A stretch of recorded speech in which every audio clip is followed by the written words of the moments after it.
yang mungkin kita katakan sudah lumayan tebal. Ini karena ini adalah catatan pengalaman sehari-hari dalam pengasuhan. Ini sebenarnya buku ini saya tulis dalam 10 tahun. Jadi tidak terasa gitu. Saya kan menulis di blog itu sebelum saya punya blog, saya nulisnya di FB. Di blog itu kan tahun 2016 saya baru aktif di Blogger. Lalu tapi sebelumnya saya sudah menulis di Facebook, itu sudah mulai 2009. Jadi ada catatan kecil-kecil. Itu 2009 sampai 2020 ini berarti sudah 11 tahun saya proses menulis buku ini gitu. Jadi tapi baru terbersih untuk dikumpulkan menjadi buku ketika 2020. Tapi memang sudah cukup lama, tetapi dan memang perlu ya kita seorang ibu catatan-catatan kecil dalam kehidupan sehari-hari kita mungkin bisa kita kumpulkan. Sebenarnya yang sangat mudah sekali sekarang kan HP sudah canggih ya. Kalau kita sulit untuk menulis itu kan ada voice note. Oh bisa. Itu nanti dengan bahasa kita itu kan ada aplikasinya sekarang sudah langsung menunya langsung berupa tulisan. WA kan ada juga. WA itu kan langsung ketika ngomong langsung keluar dengan tulisan. Mungkin itu mungkin salah satu gambaran sangat sederhana mungkin seperti itu. Nah, ya itu memang kalau mencatat ya, karena kita tidak hanya sebagai ibu sih, tapi karena kaitannya dengan parenting, saya memang sebagai ibu saya mengkhususkan diri untuk mencatat apa-apa yang saya rasa penting. Saya rasa penting untuk catat, misalnya ketika suatu saat anak saya itu memutuskan naik sepeda ke sekolah. Sedangkan jarak dari rumah ke sekolah itu sekitar, kalau di Kota Malang itu kan deket sih sebenarnya, tapi kan jalanannya kan rame. Lalu dia kan maksa, nggak apa-apa kalau saya mau naik sepeda, kata anak saya nomor 2 itu, waktu itu dia masih MTS. Lalu kemudian kami izinkan, lalu berangkatlah dia naik sepeda. Ternyata yang saya khawatirkan itu tidak terjadi gitu, ya itu selalu saya catat anak ini mau minta naik sekolah, ke sekolah naik sepeda, saya catat pada tanggal sekian. Lalu ternyata dia bisa berhasil melewati tantangan tidak sampai keserempet atau bagaimana gitu. Itu saya catat, itu kan suatu pengalaman yang penting. Jadi suatu saat misalnya ada orang atau adiknya ini pakai sepeda juga, saya sudah punya, karena sudah punya catatannya, saya perlu membacanya lagi bagaimana cara menghadapi anak yang seperti yang ingin pakai sepeda ke sekolah dengan jarak tempuh yang dekat tapi sangat padat jalanannya. Itu harus apa yang dipersiapkan, sepedanya, lalu diberi helm atau bagaimana, itu ada semua di catatan saya itu. Seperti itu contohnya, Kak. Jadi mungkin dalam buku Full Day Sejati ini lebih banyak kepada pengalaman sehari-hari pastinya. Berarti tulisan-tulisan ini sudah lama dikumpulkan lalu dijadikanlah sebuah buku ini.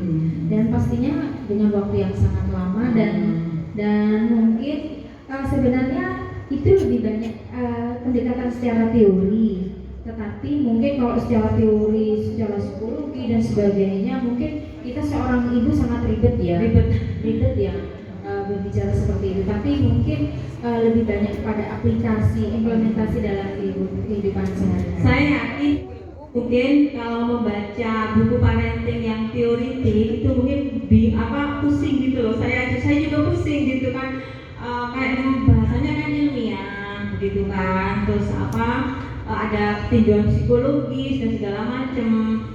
Itu saya sendiri kadang-kadang tidak langsung bisa memahami begitu loh apa yang ditulis oleh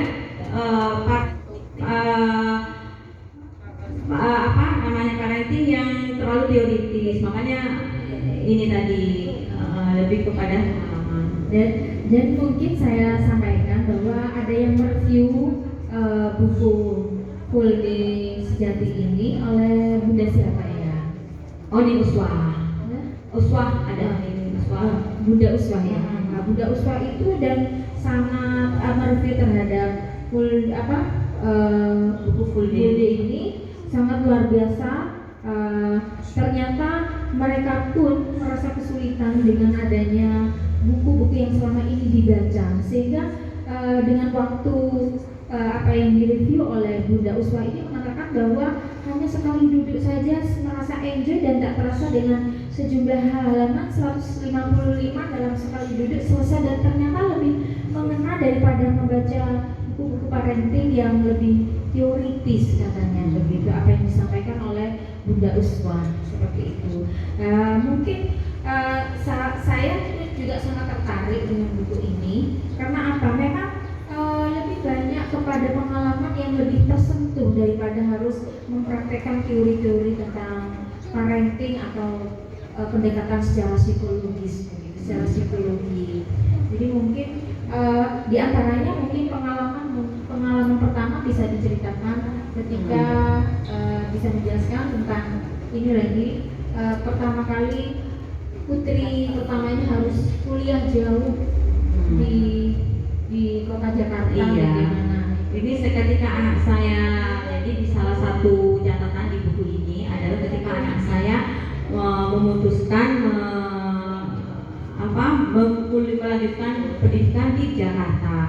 Saya tulis di sini kan, saya kan agak waktu itu hati saya namanya orang tua ya, anak perempuan lagi, aduh kok jauh banget sih, kan dia juga kebetulan dia juga diterima di Surabaya di UNER, tapi aku mau yang UI mah gitu. Ya akhirnya kata babanya ya sudah deh, gak apa-apa, yang namanya anak anak itu punya hidup sendiri-sendiri. Jadi ya sudah itu ya, akhirnya dengan yang awalnya berat saya lalu menjadi ikhlas. Lalu saya tulis di sini bahwa ternyata ketika mereka sudah besar dan memiliki kehidupan sendiri, kita tidak bisa mengekang mereka gitu, menggandoli lah istilahnya ya. Jadi kalau ketika mereka sudah mau kuliah ya sudah, karena mereka ternyata bukan anak-anak kita, mereka tuh anak-anak kehidupan. Itu saya tulis di buku ini. Mau nggak mau ya harus dilepas. Jadi karena mereka akan memiliki kehidupan sendiri kelak gitu. Dan juga sangat menariknya dalam buku ini yaitu full time mama dan juga atau ibu bekerja. Kebetulan ini Bunda Nasla ini tulen seorang ibu rumah tangga, tetapi dalam tulisan ini tidak menafikan ibu-ibu yang bekerja, karena terus terang ibu kami ya adalah wanita karir penuh, tetapi beliau pun almarhum juga tidak kalah juga dengan ibu-ibu rumah tangga yang tidak bekerja, yang bisa menjadikan anak-anaknya, memberikan contoh teladan kepada putik-putiknya selanjutnya. Nah ini ya saya bacakan sedikit. Ini catatan tentang itu tadi, ibu bekerja dan ibu rumah tangga. Kan waktu beberapa hari yang lalu kan ya tidak beberapa hari yang lalu sih, hampir setiap saat ada saja semacam pertentangan setting atau apa ya namanya. Jadi lebih baik kerja, lebih baik ibu rumah tangga, full time mommy gitu kan, selalu ada pertengkaran seperti itu. Sampai ketika dengan susu formula apa ASI itu ada aja kan ibu-ibu yang seperti itu. Nah itu lalu saya menulis di sini, waktu itu lagi rame-ramenya ini saya tulis tanggal 27 Februari 2017. Saya catat di sini bahwa menjadi ibu rumah tangga maupun ibu bekerja itu adalah pilihan masing-masing. Jadi kita nggak berhak menghakimi di luar bekerja terus, kapan mau pengen anak terus, atau ketika ada seorang ibu full di rumah itu kasihan sekali, nggak bekerja, nggak punya duit misalnya, nggak punya duit sendiri, jadi tergantung sama suami. Itu kan selalu menjadi menjadi semacam perdebatan yang tidak berakhir. Buat apa gitu? Lalu saya tulis di sini bahwa yaitu tadi adalah pilihan masing-masing dengan konsekuensi masing-masing juga. Itu Kak. Jadi sangat menarik. Mungkin buku ini lebih banyak kepada ya tidak hanya di buku ini, tidak hanya pengalaman saya pribadi atau orang lain saya tulis kembali, tapi juga opini-opini misalnya ada yang kayak Full Day School Sejati kan, ini judul buku ini adalah juga salah satu judul di dalam artikel yang berjudul Full Day School Sejati waktu itu tahun 2016 kalau nggak salah, ketika Menteri Pendidikan mewacanakan apa full day school untuk pertama kali nggih. Nah, waktu itu kan banyak pertentangan juga di medsos, di internet atau di perbincangan sehari-hari, apa sih kok full day begini, kasihan anaknya kalau terlalu sampai sore. Tapi di lain pihak ada juga yang suka, nggak apa-apa full day, enak kita yang apa nggak usah susah-susah gitu kan ya. Jadi anak-anak kalau sudah di sekolah kan aman. Nah itu jadi perdebatan. Lalu saya nulis di sini itu opini ngapain kita ribut gitu kan juga, ngapain kita ribut. Full day school sejati itu artinya adalah kita sebagai orang tua gitu. Nggak usah bingung-bingung berdebat, karena full day school sejati adalah kita orang tua. Karena orang tua itu kan kuncinya ya, kita tuh menjadi contoh. Lalu kita itu pokoknya anak itu akan melihat pertama kali dari orang tuanya. Dia sebelum dia belajar di sekolah, sebelum dia belajar melalui lingkungan, yang dilihat adalah orang tua. Jadi itulah yang saya maksud full day school sejati di salah satu artikel ini adalah kita sebagai orang tua. Mungkin lebih tepatnya kalau dalam agama yaitu madrasatul ula ya. Umum madrasatul ula. Jadi ummah itu, ibu itu adalah madrasah pertama bagi anak-anak kita. Jadi apapun yang kita contohkan itu bersumbernya ada dalam rumah tangga. Seperti itu. Mungkin itu saja. Kayaknya saya melihat gerak-gerik ibu-ibu ini sudah nggak tahan. Ada yang ingin tanya-tanya, sudah penasaran bagaimana. Mungkin bisa saya beri waktu untuk, mungkin mulai tadi hanya ibu-ibu saja ya, karena memang di depan saya ini lebih dominan ibu-ibu.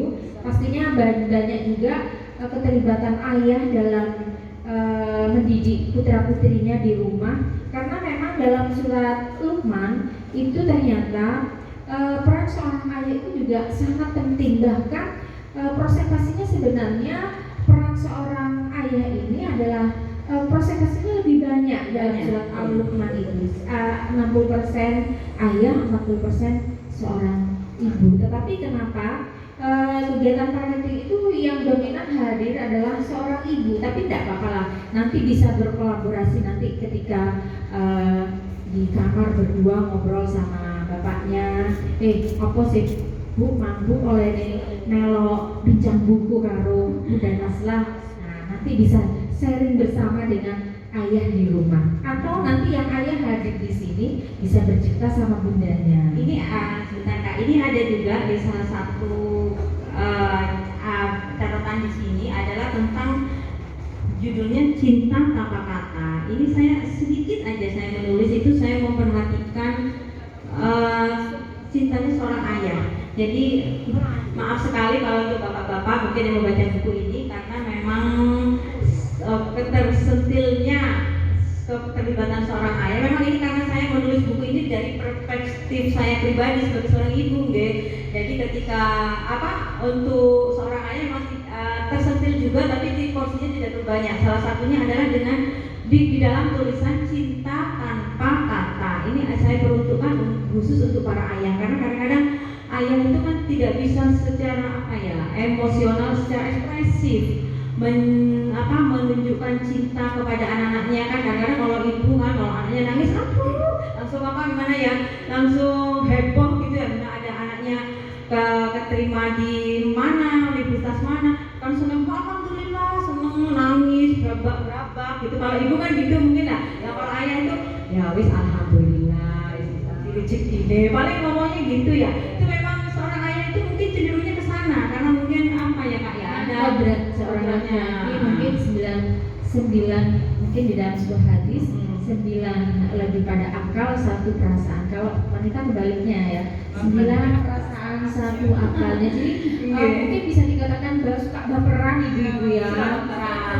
Nah ini di sini cinta tanpa kata saya bacakan sedikit. Nah cinta tanpa kata itu bagi seorang ayah, cintanya itu tidak terungkap, tapi dari buktinya sudah tahu gitu loh, kalau ayah sangat mencintai anak-anaknya. Buktinya bekerja, dia mencari nafkah. Kali itu tujuannya supaya anak-anak bisa sekolah dengan baik, bisa minum susu dengan yang dengan tidak terlambat, makannya bagus kan gitu.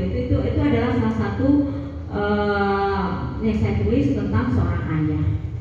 Baik, kalau begitu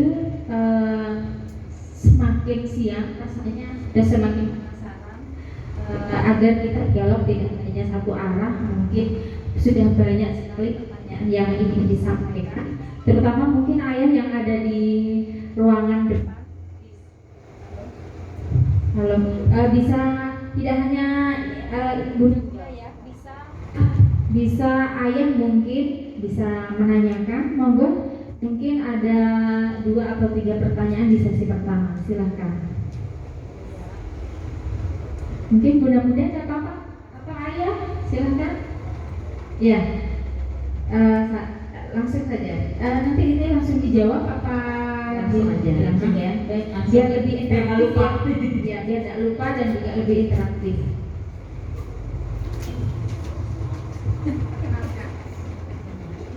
Terima kasih. Assalamualaikum warahmatullahi wabarakatuh. Waalaikumsalam warahmatullahi wabarakatuh.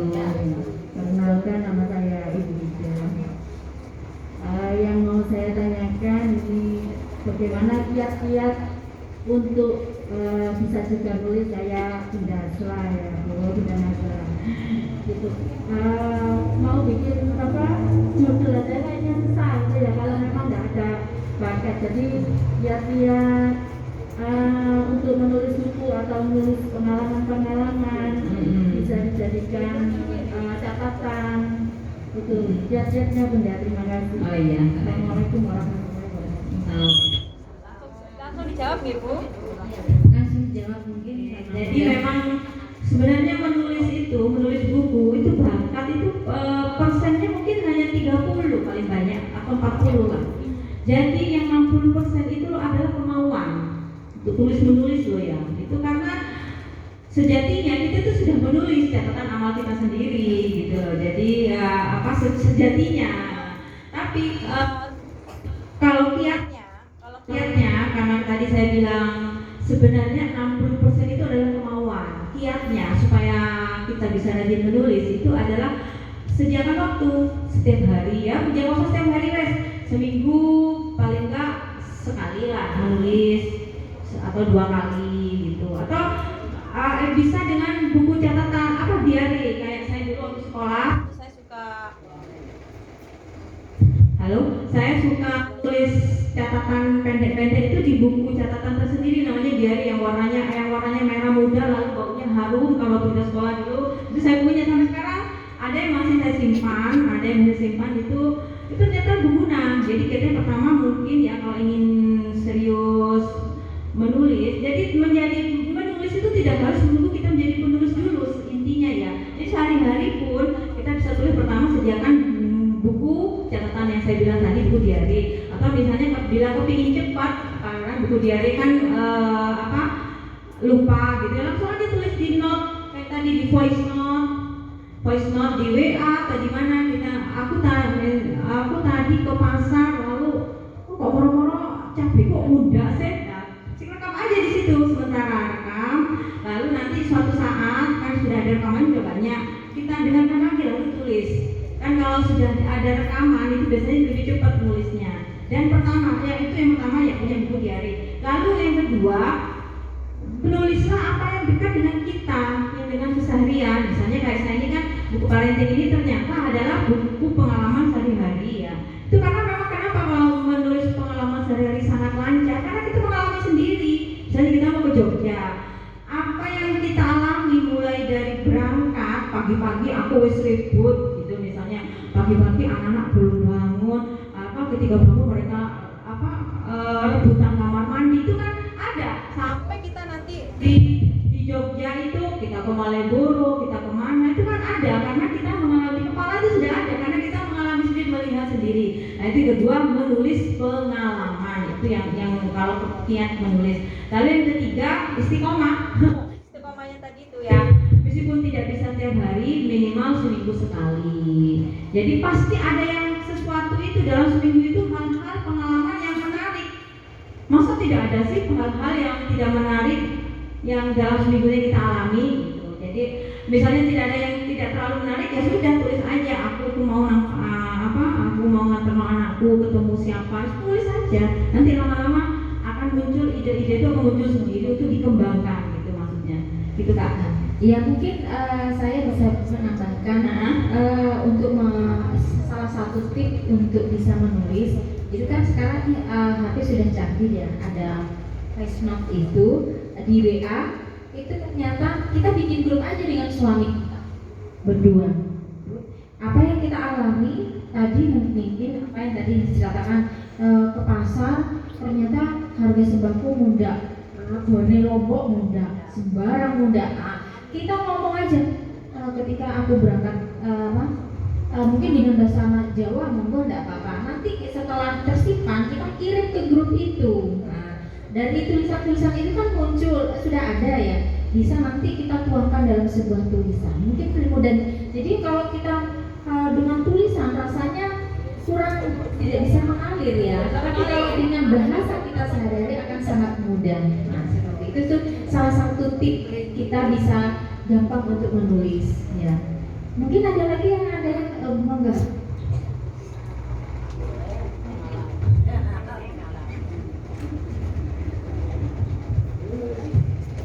Terima kasih atas waktunya diberikan saya.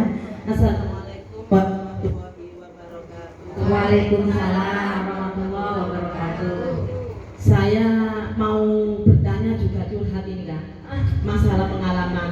Kebetulan, oh iya, mohon maaf, padahal sudah kenal ya. Nama saya Bu Munifa, kebetulan saya guru SD. Berdasarkan pengalaman saya tentang ya musibah COVID ini sangat-sangat pengaruh kepada pembelajaran saya, di mana orang tua sekarang ini tidak mengajarkan kejujuran pada anaknya. Padahal saya sudah berusaha untuk ayo nak yang jujur, kerjakan tugas sesuai yang kamu bisa. Nah, ternyata orang tua sekarang itu tidak sama dengan orang tua kita zaman dulu.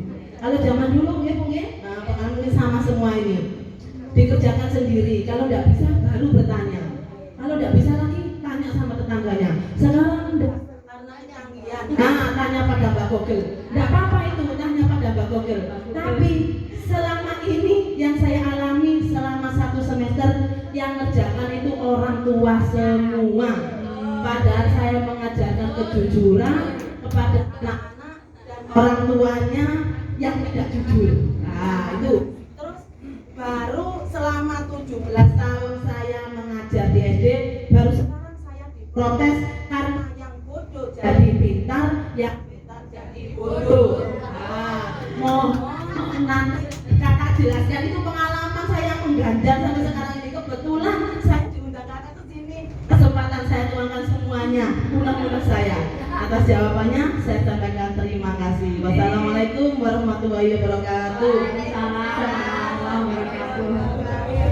Ini kayaknya pengalaman yang selama pandemi ya, tidak hanya Bu Munifa ya. Bu Munifa.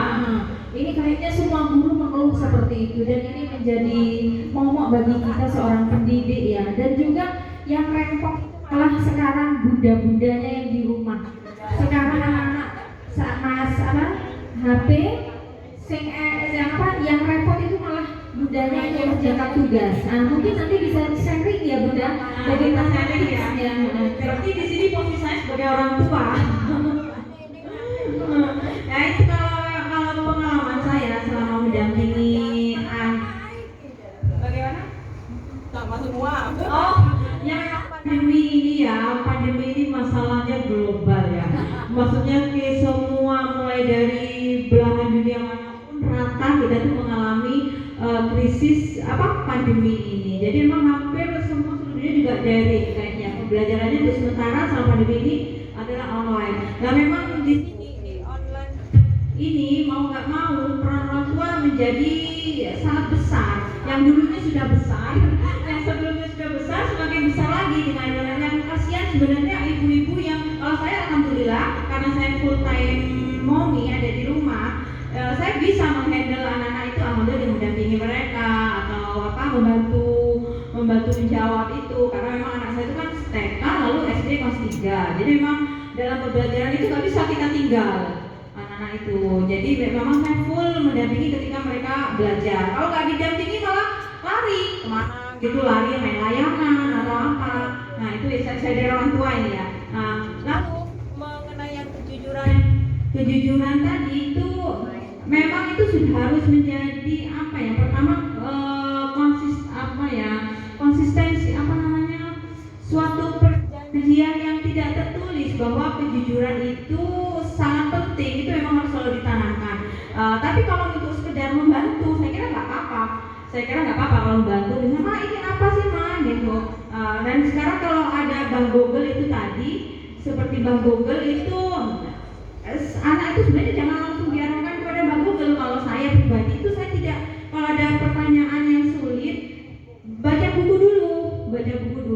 Nanti kalau di situ nggak punya, misalnya kalau mau ke perpustakaan juga karena pandemi nggak bisa ya, lalu mau beli buku juga masih pandemi juga kan, kalau mau beli buku kan juga masih jauh gitu. Nah mau nggak mau emang harus Bang Google. Tapi itu terakhir kalau menurut pengalaman saya, terakhir Bang Google itu terakhir, jadi cari dulu. Dan ketika mencarinya itu harus didampingi. Kalau anak saya tuh karena dia masih kelas 3 kan, jadi memang harus full didampingi oleh orang tua. Nah itu pertama itu kalau memang kejujuran itu ketika UAS atau tugas-tugas itu memang kadang-kadang anak itu capek ya, anak-anak itu capek, mungkin ada bosannya, dan kok di rumah terus ya, jadi memang kita harus cara pandang itu harus dari berbagai sisi untuk memandang itu. Pada saat pandemi ini anak-anak itu ternyata dia itu bosan di rumah terus, kangen sekolah, kangen ini, jadi meskipun sekolah itu kayaknya ribet tapi anak-anak ternyata kangen, sangat merindukan, kangen main bola, kangen apa. Jadi kita harus memahami memang anak-anak itu kadang-kadang mungkin kalau ada orang tua sampai membantu tugas anaknya mungkin sakno atau gimana, tapi memang jangan diterus-teruskan kayak gitu. Lebih baik dibantu aja, ayo guys, mama sing nyari sing baca kamu dengerin ya, nanti tulis. Biasanya saya gitu ya. Kadang-kadang anak mau baca kan capek mah, aduh belum 1 jam daring itu di Zoom, terus kesel. Padahal ya nggak ngapa-ngapain di rumah kan, cuma duduk melihat di laptop atau di HP, melihat gurunya menerangkan, itu padahal sudah capek. Mungkin capeknya bukan fisik, mungkin anak itu bukan fisik ya, tapi dia sudah kejenuhan. Itu yang harus kita perhatikan. Jadi memang pandemi ini merubah segala sisi ya, dan kita harus beradaptasi dan harus memahami kebutuhan anak itu apa. Jadi ketika anak-anak itu daring ya, mulai jam 7 sampai jam 12 mereka sudah pakai seragam di rumah, lalu sudah anteng di depan laptop, itu ya paling enggak disediakan makanan atau apa, ya nggak apa-apa, tanya orang tua membantu. Kalau saya tidak tidak membela ibu yang membantu anaknya sehingga tidak jujur, itu saya sangat digno kalau itu juga tidak setuju. Saya lebih setuju kalau ibu membantu, ayah atau ibu membantu di rumah, jangan sampai dikerjakan semua. Kalau sebagian mama sing baca, kamu sing nulis, atau mama sing gunting, kamu sing nempel gitu, itu masih bisa lah ya. Gitu. Mungkin ya salah satu caranya supaya anak lebih jujur itu mungkin di orang tua itu mungkin orang tua dan guru harus lebih memahami, karena itu tadi, karena anak mengalami kejenuhan yang sangat berkepanjangan. Bayangkan ini sudah berapa semester ini sudah tidak bertemu teman, itu kan tidak kemana-mana juga, mereka itu paling main-mainnya kan cuma dekat-dekat sini, itu sangat jenuh, masya Allah. Jadi kita membayangkan sebagai anak-anak itu piye ya, gak ketemu teman berbulan-bulan itu gimana. Itu mungkin seperti itu kalau menurut pandangan saya. Terus kurang lebihnya maaf ini soalnya ini kan masalah kita bersama begitu loh. Gitu kan. Mungkin bisa saya tambahkan ya. Jadi memang ini permasalahan yang sangat kompleks. Saya sendiri juga seorang pendidik, kadang juga kerepotan harus menambani 3 anak dengan kadang pas pada saat penilaian semester harus bersamaan. Nah itu juga ternyata tergantung dari komitmen guru sekolah. Bagi mereka orang tua yang juga bekerja diberi waktu dengan waktu tidak lebih longgar lagi. Jadi terkait dengan kejujuran tadi, memang istilahnya adalah komitmen yang yang tidak tertulis tapi harus dilaksanakan. Dan itu memang saya katakan kita memberikan aplaus kepada guru-guru karena memang akhirnya kita harus menjadi guru sejati di rumah sejatinya ya. Karena apa? Ternyata kita pun walaupun seorang pendidik, seorang ibu, ternyata dengan adanya pandemi ini juga menjadi kewalahan. Terima kasih para guru yang sudah membimbing anak-anak kami, luar biasa. Aplaus untuk para guru. Banyak guru ya di sini ya. Insya Allah banyak, ya. Dan ternyata memang keluhan anak-anak kita sebenarnya sangat rindu dengan sekolah. Bahkan sudah banyak ya lagu-lagu yang kerinduan seorang murid untuk kembali ke bangku sekolah. Jadi memang penanaman kejujuran itu bukan hanya di bangku sekolah, itu sudah tertanam pembiasaan sejak dini di dalam sebuah keluarga. Makanya katanya Profesor Dr. Zainal Derajat, pembiasaan penanaman agama itu dilakukan sejak dini, termasuk penanaman kejujuran itu. Jadi kalau memang sudah apa yang terjadi seperti ini yang terjadi, seorang guru mengeluh, ayo monggo kerjakan nak sendiri, nggak usah. Mungkin tipnya monggo seorang ibu kita harus tetap memfasilitasi anaknya, tetapi tidak harus full dikerjakan oleh seorang ibu. Jadi pembiasaan pertama itu adalah dilakukan oleh seorang dalam keluarga, yaitu penanaman kebiasaan agama sejak dini menurut Profesor Zainal Derajat. Itu ya. Itu memang begitu. Lembaga sekolah ketika anak itu masuk ke sekolah, lalu dia datang tepat waktu, lalu dia berteman, berinteraksi dengan temannya, ketika kesenggol dikit lalu minta maaf, itu kan ketika berada di rumah kan tidak ada semua kayak gitu, karena dia hanya berhadapan dengan teknologi yang bernama HP, bernama laptop itu jadi memang untuk kejujuran itu ya memang harus kembali kepada rumah lagi. Jadi ya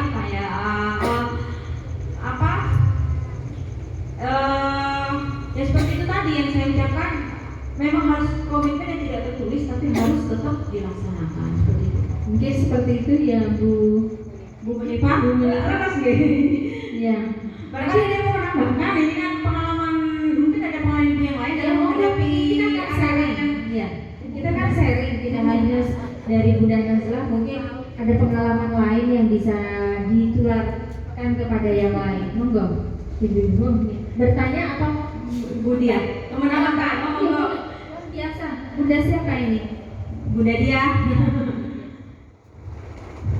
Terima kasih atas kesempatan yang telah diberikan. Assalamualaikum warahmatullahi wabarakatuh.